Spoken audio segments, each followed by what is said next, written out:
Aquaba, bienvenidos, welcome. I'm really happy to see a good turnout, both of our medical students as well as our residents. And I'm thankful Dr. Khan, our chair. Today, this is cross-cultural, discussions about anesthesia practices. And I'm proud that we'll be talking about two of our international residents will give presentations. But just real briefly, to lead up to that, I want to just mention a few things. Really, I want to say thank you, special thanks to the KUMC Office of International Programs. I mean, people like Stacy, Kimberly, Alexa, Irene, we would not be able to have these bi-directional exchanges if not for their efforts, for all the paperwork, visas, et cetera, that goes through. So I really want to say thank you to them. I want to say, I think we're lucky at KUMC that we have global health influences at KUMC, especially with our deans, Dean Ojo, School of Medicine, Dean Akinawantan, the Dean of the School of Health Professions, and the fact that they are both Nigerians, they are both Africans, and I've got to know Dean Akinawantan quite well, and he has really opened my eyes to Africa and the possibilities of our interchange with Africa. Global is local, local is global. Where can we say that how we have been touched by the COVID epidemic and how, with air travel, and even the fact of thinking, when we think about rural medicine, that a lot of times what we learn by global medicine, I think we can apply to not only what we know in the urban, but also in rural Kansas. I just want to briefly talk a little bit about the Kovac International Observership Award, that in which I've sponsored Jenny and Sophia to come. We have memorandums of understanding, cooperative agreements between University of Kansas and various hospitals around the world, in which we'll learn about the Komfonochi Teaching Hospital in Kumasi, Ghana, one that we have an agreement, as well as INAN, the Instituto Nacional Enfermedades Neoplásticas, the National Peru Cancer Hospital in Peru. And so more or less it's them to gain exposure to anesthesia practice, subspecialty care, and how we practice medicine in the US. They've attended lectures, they've observed a variety of different surgeries in all our hospitals. And it was sponsored by, I patterned it after the American Society of Anesthesiology Global Scholars Program. Just briefly want to talk about two individuals. They're key individuals, our contacts. You don't have these agreements if you don't have key contacts. Dr. Ron Urquizo is our main contact in Lima, Peru, at the INAN, the Cancer Hospital, and he's allowed us to have international cooperative these agreements and for our residents to obtain ABA credit. A person in Kumasi, Ghana is Dr. Alfred Adu is our main contact. He along with the chair there, Dr. Kusi. And I know Sophia is going to be talking about Dr. Mark Brulette, who really opened our eyes and I guess to Ghana. I just put, I listed that from 1916 to the present, there's been 12 individuals that have seen some sort of aid through the Kovac Award. And now Jenny and Sophia will be the 13th and 14th. And one of the things I'd really have to say that I've noticed Dr. Urquizo, when he learned that we had a resident from Ghana coming over, he told me, he said he would like the Peru resident to also come at the same time as the Ghanaian resident. In other words, so that South America could meet Africa. And it's been, how would you say, a joy to see how these two young ladies or people from different continents have grown to be friends. And that was sort of the nice things. You know, there have been a variety of residents over the years. I just want to say, you know, we've had nurse anesthesia go over. Also, one of the big things I think is if our residents go over to Kumasi. And Cole Holgren, November of 2018, he went to Kumasi, Ghana. You know, he's giving a lecture with using you know, ultrasound and other, helping to teach an airway workshop. Hillary Sheridan, as well as nurse anesthesia students, helped teach the Ghanaian ambulance service. And so I think it's a good way for our residents to also experience. Hans Tregler, he's showing in a hospital in Lima the use of ultrasound. We've also had various other staff, and I think one thing our in anesthesiology, Dr. Khan has been very supportive of even staff like Jennifer Hansen giving lectures at the pediatric hospital, and also Brendan O'Malley also went there. But one of our Chinese residents has also gone to the children's hospital. Okay, well, that being, I think, is just, a setback, startup. You know, for our first speaker, I would like to introduce Dr. Sophia Ankra, and she's going to tell us about herself and about her hospital. And so rather than me going into that, please come up here, Sophia.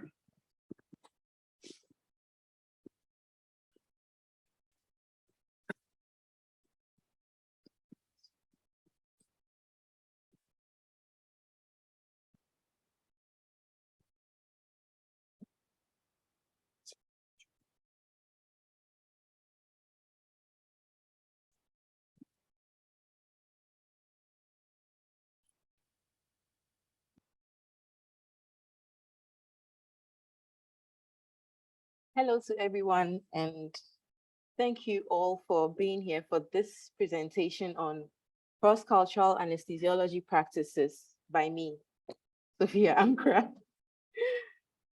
I'm from Ghana, which is one of the countries in sub-Saharan Africa. At a glance, you can see where Ghana is located on the map of Africa. It is situated on the coast of the Gulf of Guinea in West Africa. And it is bordered to the northwest by Burkina Faso, to the west by Cote d'Ivoire, to the east by Togo, and to the south by the Atlantic Ocean. And 3 countries away, you would notice our sister country, Nigeria, on the eastern border. Now, Ghana covers an area of 238,535 square kilometers, which is equivalent to 92,099 square miles, and is roughly equal to the size of Great Britain or the state of Oregon. Now, it has, the country is divided into 16 regions, and it has a population of over 33 million. And it's said to be the second most populous country in West Africa after Nigeria. Now, Ghana is a multi-ethnic country with a diverse population, linguistic and religious groups.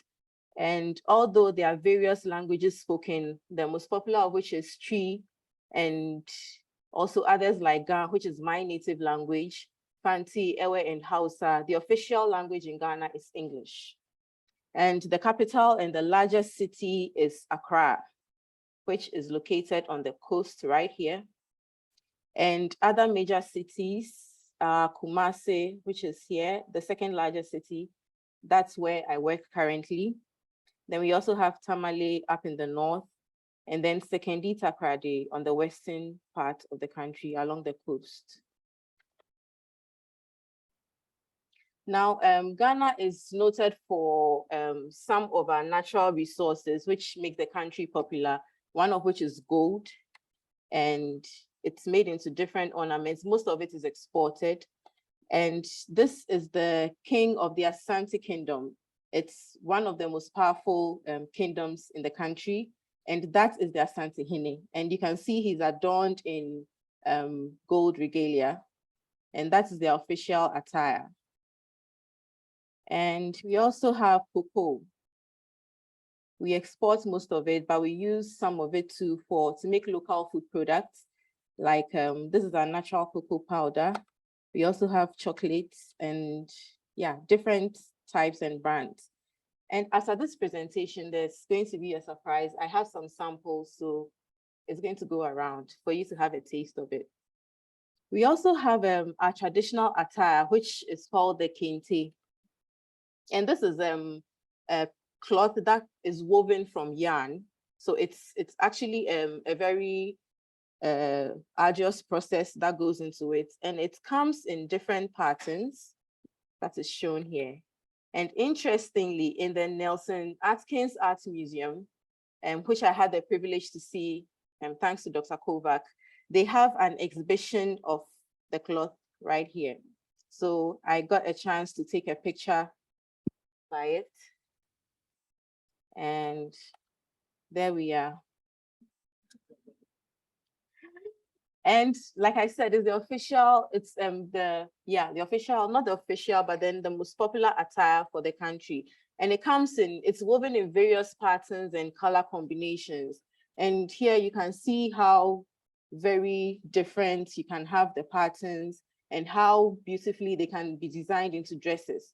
So it's mostly worn, it's considered a ceremonial attire. So it's mostly worn for gatherings like weddings, birthday celebrations, maybe important national celebrations.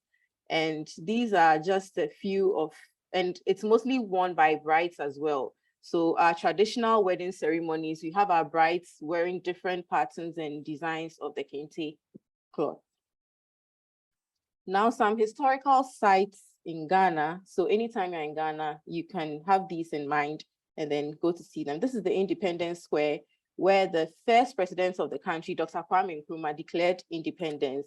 And coincidentally, today is his birthday, so it's being commemorated back home in my country. Well, it's almost midnight, so. And this is the Black Star Square, another popular site. And we have the Kwame Nkrumah Memorial Park. So it was a mausoleum that was built in his honor.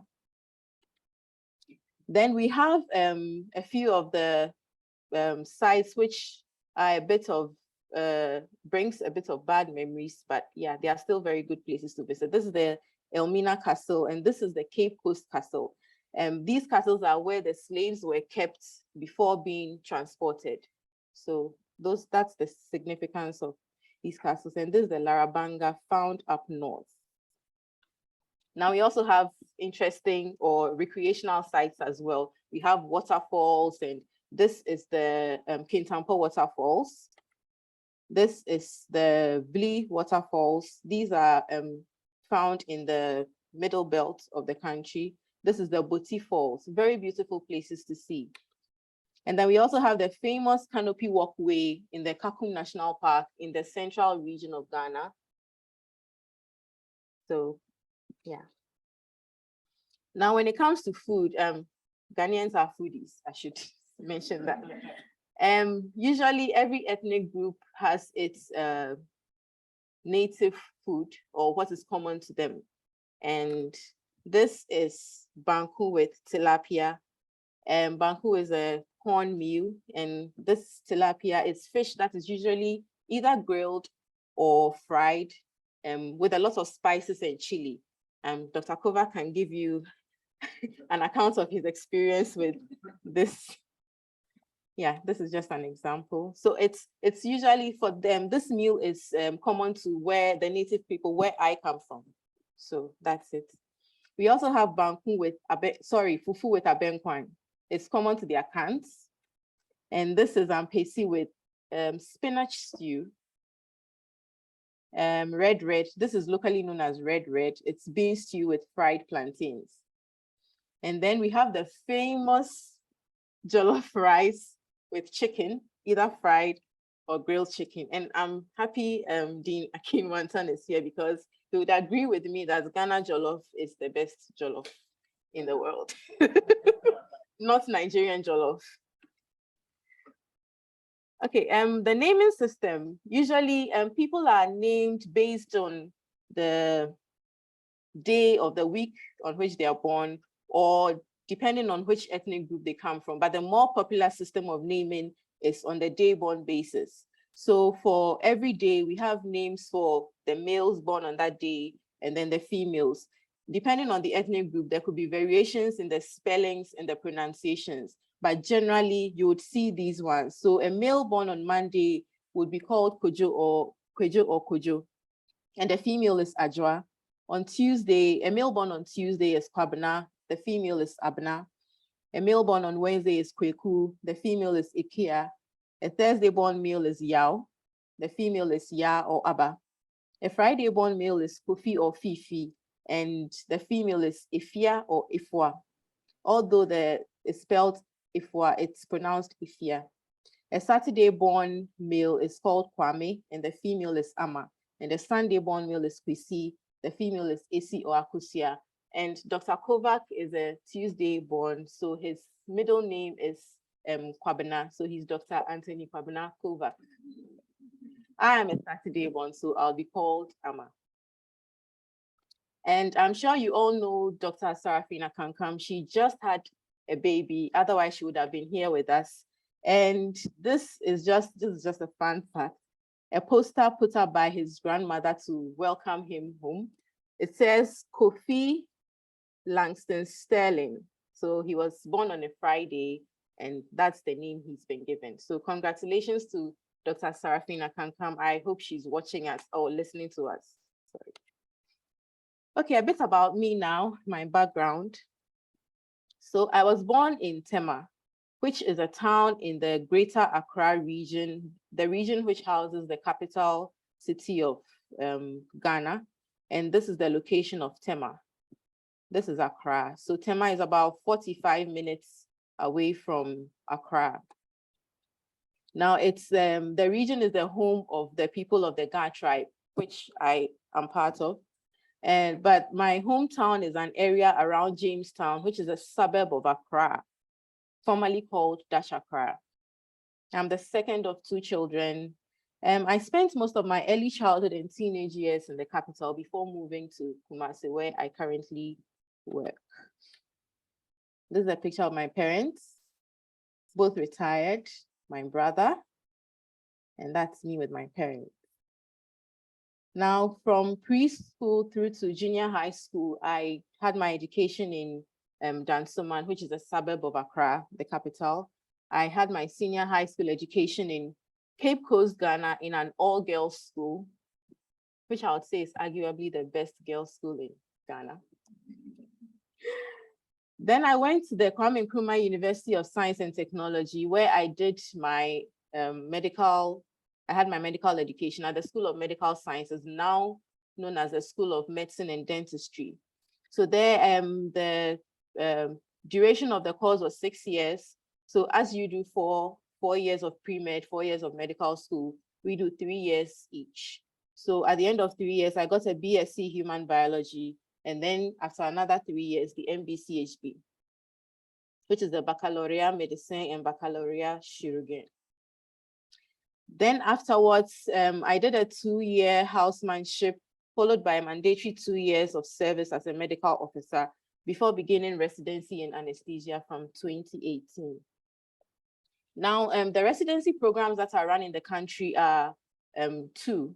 They are both independent. We have the national one and the international one. The national one is run by the Ghana College of Physicians and Surgeons, and the international one is run by the West African College of Surgeons. Now, both of them offer a 3-year program, which leads to a membership in anesthesia degree, followed by an optional 2-year program to get a fellowship. And you can either do the fellowship in anesthesia in general, or you could choose any of the subspecialties to do a fellowship in. And the fellowship involves you doing a dissertation. So whichever topic you have, you do a dissertation and write a thesis on that. And the West African College of Surgeons also offers a 1-year diploma in anesthesia. So most people do it either just before beginning residency or during the program. Currently, I am post-membership of both colleges, just a couple of months ago. So this was the last day of our exam, the national one. The candidates are the ones seated and our examiners are those at the back. These are the candidates. There were 3 of us that month in March. And this was when the convocation for my diploma in anesthesia by the West African College of Surgeons.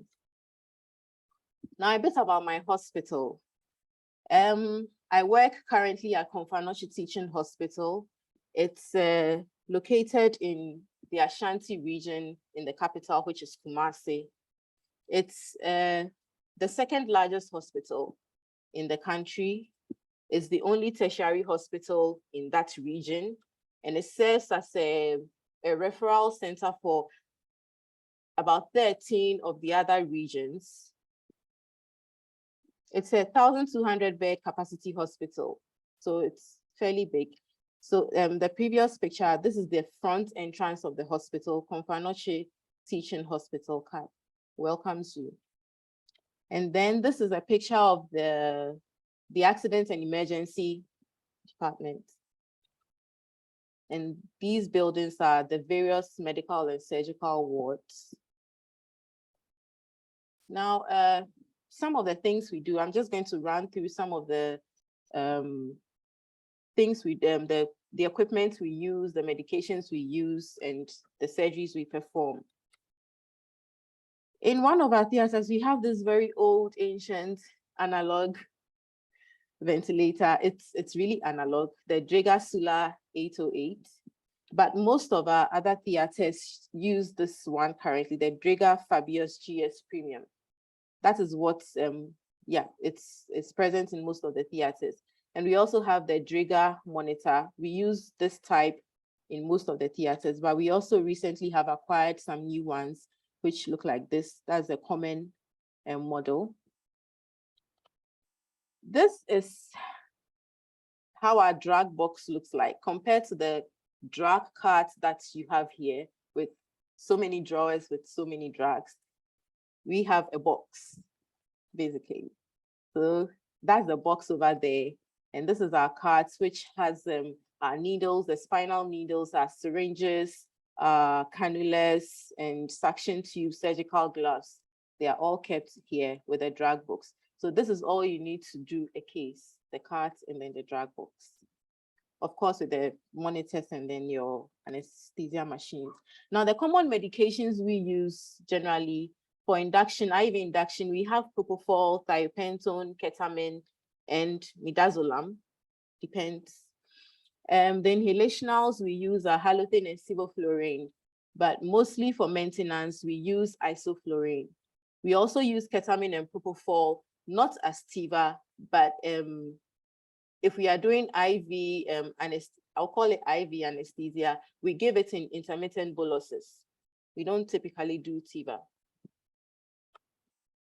Now, the most common analgesics we use are morphine, either in the injection or oral form, fentanyl, and tramadol. And the NSAIDs we use are diclofenac and ibuprofen, mostly for our post-op patients. And we also use acetaminophen or Tylenol, and then analgin, which is metamizole.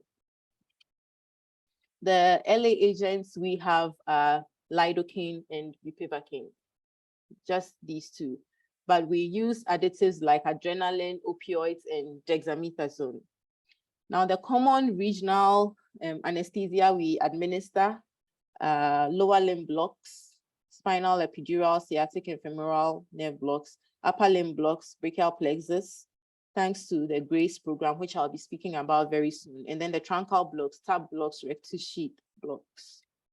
We also do, in recent times, we've started doing the ESPs and then quadratus lumborum. One of our attendants is doing a fellowship, and so it's his topic. So later on, he might come out with the thesis. Now, we do a variety of cases in Konfanochi, OB, GYN, orthopedics, and trauma, which are our most common cases. We do general surgeries, ENT, maxillofacial, pediatric surgery, neurosurgery, and cardiothoracic. But cardiothoracic, we mostly do thoracic cases and very simple thoracic cases. The cardiac cases are mostly done when we have medical missions. But then in the capital city where we have the biggest teaching hospital, they do a lot of cardio cases. So these are the pediatric surgeons at work in our recently commissioned kits Awar. And maxillofacial surgeons. Some of our cases we do the difficult airways. Unfortunately, I don't have a picture of the post-op look of this baby, but the case went really well. Now, apart from doing cases in theater, we also run our pre-op clinics. As residents, we also have our academic sessions and of course, recreational sessions. So this is one of the medical officers in clinic, in the pre-op clinic. A section of the residents having a tutorial session. We have tutorial sessions once a week. Residents are given topics to present on, and we have a discussion on that afterwards. So this was at an update program or refresher course, which was organized by the West African College of Surgeons. And this was an end of year party. So this is a section of our residents. She has been here before. She was the first, Dr. Obiageli Ofungu. Now I want to speak about the KATH-KU relationship and how it all began. It began with this man right here, Dr. Mark Brillet. Maybe some of you may know him. He met Alfred as a medical student in Ghana when he came to do his international rotation. I believe that's what it's called. Yes. And later on, after med school, Alfred came over to visit and Mark introduced him to Dr. Kovac. And Dr. Kovac, being very interested in global health issues and all, took a special interest. And this is how the relationship began. So this is a picture of when Dr. Kovac first visited Komfanoshi Teaching Hospital. And this was the then CEO in, I believe, 2017. Yeah, Dr. Akalu. So with this interest, they were able to create a stronger partnership or relations when the two hospitals signed a memorandum of understanding. So that's what permits residents to come here for programs. And I think a couple of your residents have also been to Ghana. Yeah, Dr. Kovac interacting with some of the residents during his visits. He also came to give a course on airway management. So these are some scenes from that course. Now, the GRACE program I spoke about, it was a program that was instituted by Dr. Mark Brillet and a couple of anesthesiologists from HSS Hospital. So he partnered with some of these colleagues and they started coming to Ghana in 2018. And their goal was to teach us ultrasound guided peripheral nerve blocks. So that was how the program started. That's Mark, that's him.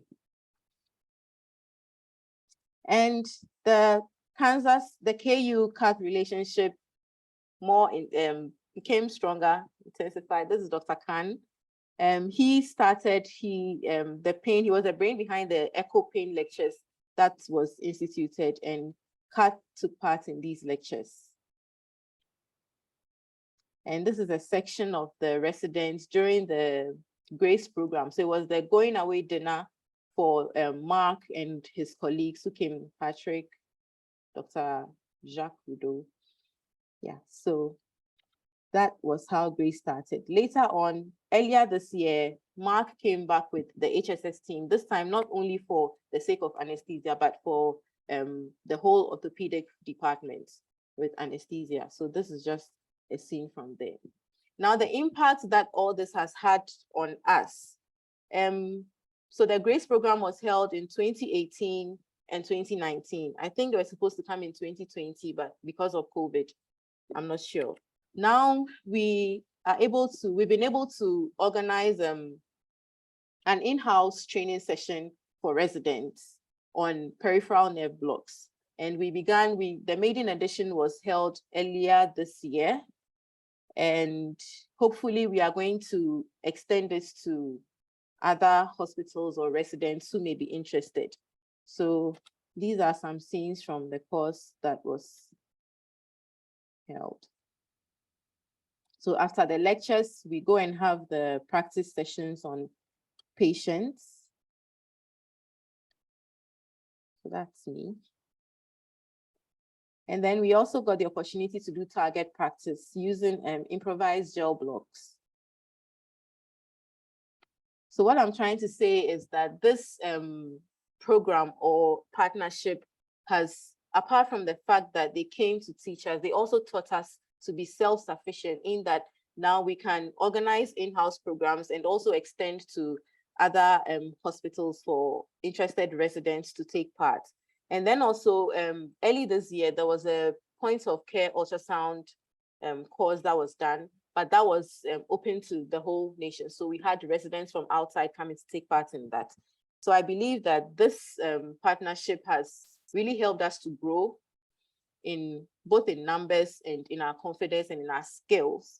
And we really hope that going forward, as residents go in and out of KU, we are going to be able to share ideas and learn from each other. Because coming here, I've learned a lot, and I believe the residents who go to Ghana too have been able to pick up a number of things. So a big thank you to Mark for starting all this. Simple friendship has blossomed into a whole partnership between two hospitals in two different continents. And this is our current CEO and our current department chair, Professor Nchikusi, and then Dr. Ohineba. We want to extend our regards to them for helping facilitate everything that needs to be done to ensure that the program runs smoothly. I would also make special mention of our OIP officials, Kimberly and Stacy. I'm yet to meet Alexa and Irina. Yes, but a special thank you to them for making sure that residents who come here are well taken care of. They ensure that everything is well planned and well coordinated. So a special thank you to them. And yeah, to Alfred especially, because he is, for us, he is the face of OIP. We refer to him as a walking OIP office. So he's a one-man office. And thank you once again to Dr. Kovac for the opportunity to be an awardee of this scholarship that he instituted. Thank you to Jenny for making this program and experience a very worthwhile one. Thank you to all of you, the residents we interacted with, the various staff, and we had a special session with the Dean of Health Professions, Dr. Kinwan Tan. So I would like to say a big thank you to all of them. Now, this picture is very dear to Dr. Kovac. It's the sign at the exit of the hospital, Komfanoche Hospital. It says, "Stay healthy, bye-bye." So I'd just like to say a big thank you once again. Nyeyiwaladong is thank you in my native language. Medase is thank you in the popular one in the country, which is Chi. So thank you all. Nyeyiwaladong, Medase. Thank you.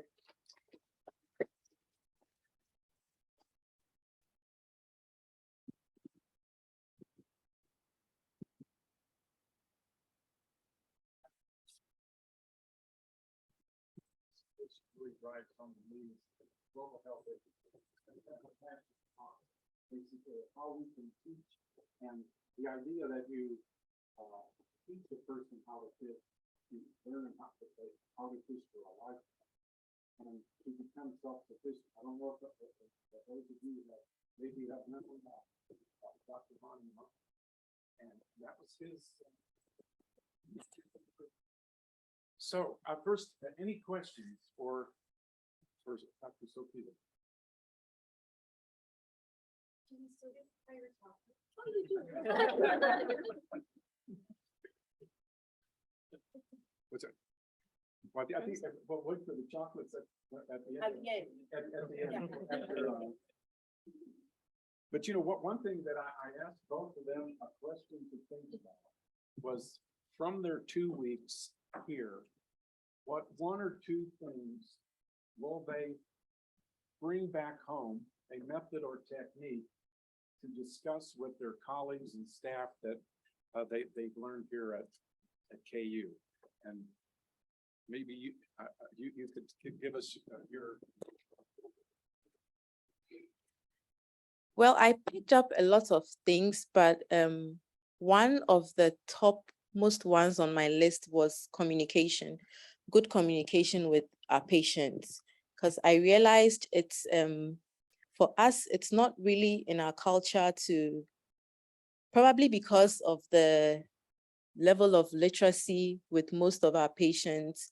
I mean, it's sometimes difficult to really give them proper education, but I think it shouldn't be an excuse. We can still try to do better, educate our patients more, and let them be very well educated about their conditions, because it's difficult to follow up on patients because mostly our record system is not the best. It's mostly paperwork, so it's really not the best. So at least empowering the patients to know more about their conditions and then be able to help you with the management. Because I mean, if the patient is involved and aware of what is going on, they are more inclined to be able to be receptive to you.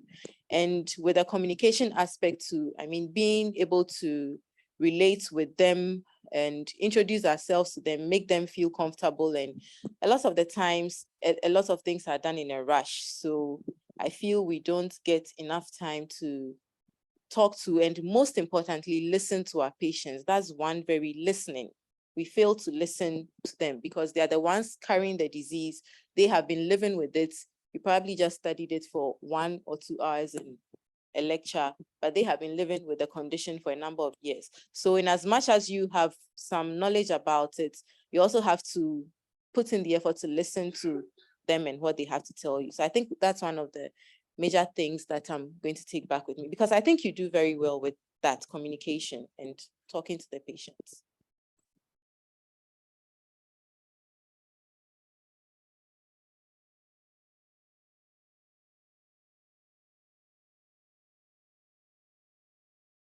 Our next speaker is Dr. Jenny DeGrom.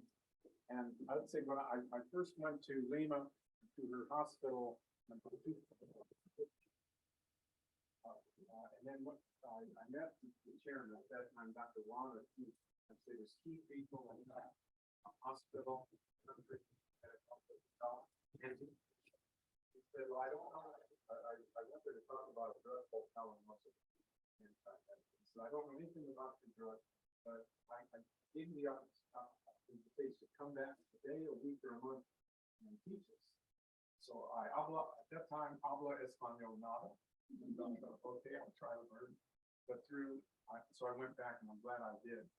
And so Dr. Jenny is going to be talking to us about also another wonderful country in the world, Peru. Good afternoon, everyone, students, doctors. I am Jenny Cedron Custodio. We will talk about for myself, my country, and my hospital. I'm from Peru. Peru is located in the western part of South America and shares border with Ecuador, Colombia, Brazil, Bolivia, and Chile. Peru is composed of 3 regions: coast, highland. Coast is the costa, highlands, sierra, and jungle is the selva. Spanish is the official language of Peru. However, 47 indigenous languages are also spoken in the country, including Quechua and Aymara. Now, I live in Lima City, capital of Peru. Lima is the capital and the largest city of Peru. It is located on the central coast on the country, on the shores of the Pacific Ocean. It is Pacific Ocean. In Peru, we can also visit other places. I talk about some places. Beginning, I talk with Cajamarca is located in the northern highlands of Peru. It It is known for its celebration of Carnival and other religious festivals such as Corpus Christi and Holy Week. This is Cajamarca. Other place is Cusco. Cusco in southern Sierras is a fascinating largest department in the country. Cusco is the historical capital of the Inca Empire. Machu Picchu is there. Machu Picchu is one of the most important archaeological ruins of the region near Cusco, known as the Sacred Valley of the Incas. Ica is so close to Lima. It is a city of eternal sunshine and home to famous vineyards. Here we can visit Paracas and also see the Nazca lines. Also, you can visit the Ica Desert. This is the Ica Desert. Chachapoyas is the capital of Amazonas. It is a quiet, pleasant town with an attractive historic center. Here we can visit the Cola Fortress and the Gocta. This is the Gocta waterfalls. In Peru, can taste typical desserts, dishes, and for example, ceviche, lomo saltado, and causa rellena. Other dishes we have pollo a la brasa, espesado, chifa. And the typical desserts, for example, this is mazamorra, arroz con leche, picarones. And the typical drinks is about the pisco, it's called pisco sour. About me, I was born in Chiclayo. Chiclayo is a district of department of Lambayeque. Lambayeque has 3 districts, Lambayeque, Ferreñafe, and Chiclayo. This is Pimentel Beach, and this photo is the main part, and it is the main cathedral. This is some pictures of my childhood. I like dancing and playing the piano since I was a child. My family unit is made up of my parents and me. My dad is an anesthesiology, my mom is a nurse, and I the only doctor of them. About my school or the education in Peru is, I study in initial and primary school in Nuestra Señora del Carmen Catholic School in Lambayeque, and high school I studied at Santo Toribio de Mogrovejo Catholic School. In both, I took an exam to be able to enter. About my university, I studied at the Santo Toribio de Mogrovejo Catholic University, to which I took an exam to enter. The human medicine career consists of 7 years. 6 years are in college, and the last year is the internship in the hospital. Finally, after my thesis was approved, I obtained the title of Doctor of Medicine. About the serums is the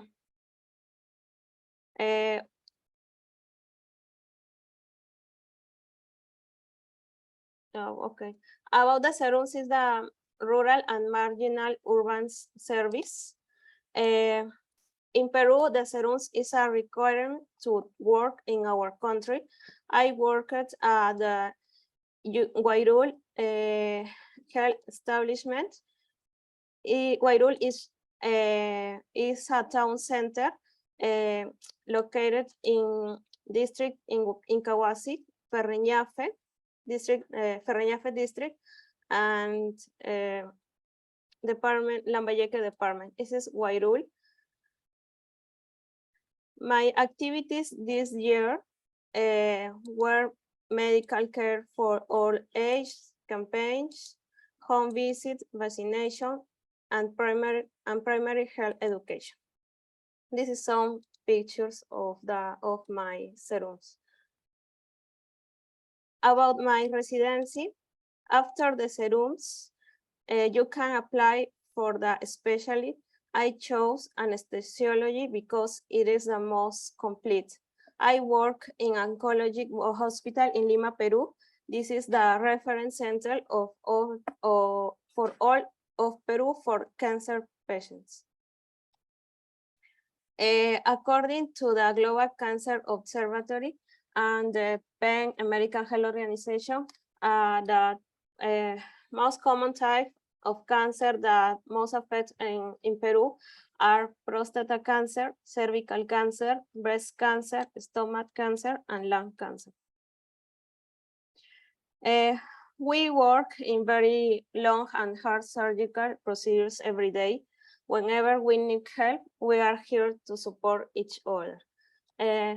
Here I am in our first year with the other doctors. They are my promotion. Here I show you some pictures of my cases in these 3 years of medical residency. Here we can see the anesthesia card where we can quickly get out supplies and medications. In the second image, I present our table where we place what is necessary for anesthetic induction. We generally use here propofol, fentanyl, lidocaine, rocuronio, or succinylcholine. In this third image, I present the pre-anesthetic evaluation form that we have to do all days. And the fourth image, I present the anesthesia sheet that is fired out in the operating room. Our anesthesia machine is adapted. This is our machine. And in our monitor, we can find basic vital functions. And in addition, we have monitored invasive blood, entropy, B's, central venous pressure. And we only have sevoflurane for general balance anesthesia. Okay, in March 2020, the situation changed due to the COVID-19 pandemic. All health personnel learned to use the PPE, and we learned to perform procedures under the protection for an acrylic induction box. Here we was practicing in this year. Managing anesthesia was difficult due to all the protections we have to use. However, the fear caused by the pandemic was more than the discomfort. The patients that we can see daily are, for example, the difficult airway. Here we some case. We also frequently have morbidly obese patients and the tumors that are daily in our hospital. For example, this is the transperitoneal tumor. We can observe malignant breast cancer, and in this other image, a solitary fibrous tumor. This is for a pneumonectomy. Among the procedures we perform are balanced general anesthesia, regional anesthesia, and well as regional blocks, central venous catheter placement. We also have minor surgery and peripheral procedures for pediatrics. Sedation for chemotherapy, radiotherapy, tomography, magnetic resonance imaging. This is other procedures of ophthalmology. Well, INAN is my family.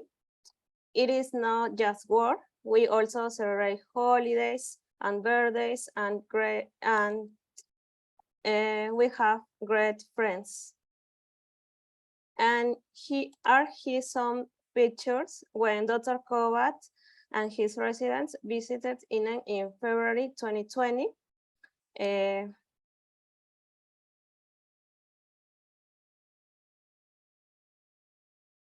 The week was very fun and we will wait for you very soon. And finally, I'm very grateful for our experience, Dr. Kovac and all the students and doctors. I bring ideas to Peru to improve the care of my patients. Thank you.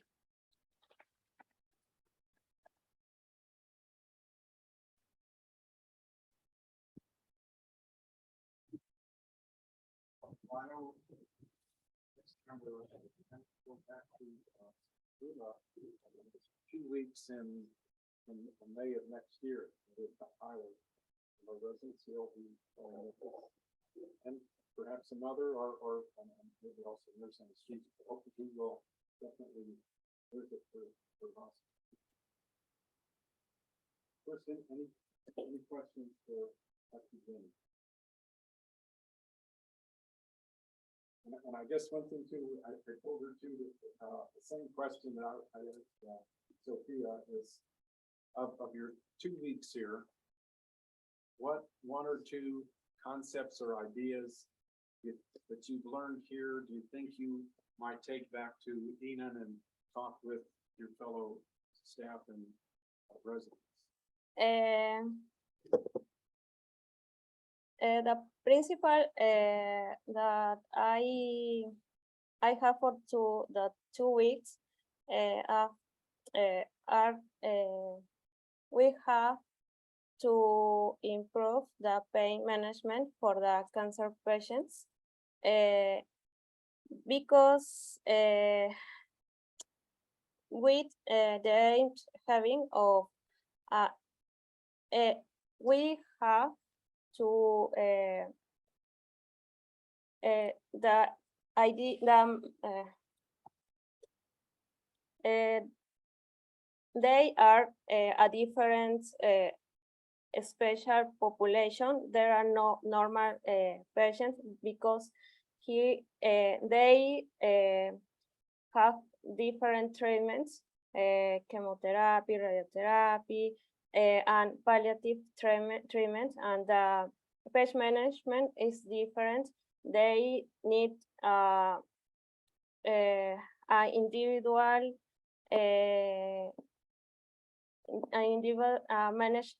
individual management, and they also we and I have to talk with the patients and we have to the empathy is very important in these patients,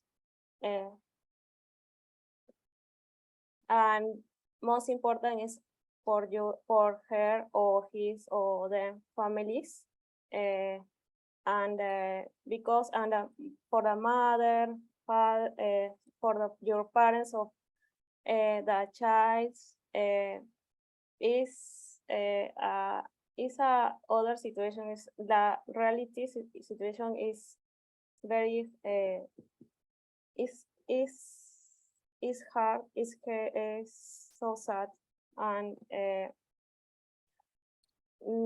they search support for us, for the assistant, and for the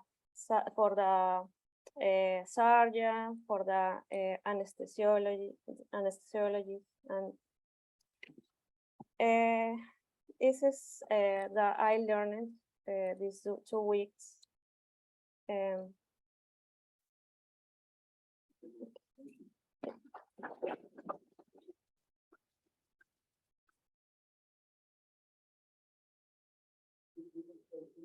there is going to be a reception at Taste of Brazil in the River Market area, and welcome to attend that at 5:30 to 7:30. And then I know, like Sophia said, she has some. You can get a taste of chocolate, gummy and chocolate that she'll put at the front desk, and maybe you can try a piece of the leaf. And I guess one other thing to mention that, OIP for the medical students, you have a terrific opportunity in the 4th year to go off to other countries. So, and 2 countries to visit are Ghana and Peru, as well as a variety of other countries. But anyway, thank you for your attendance. I hope you get to enjoy today.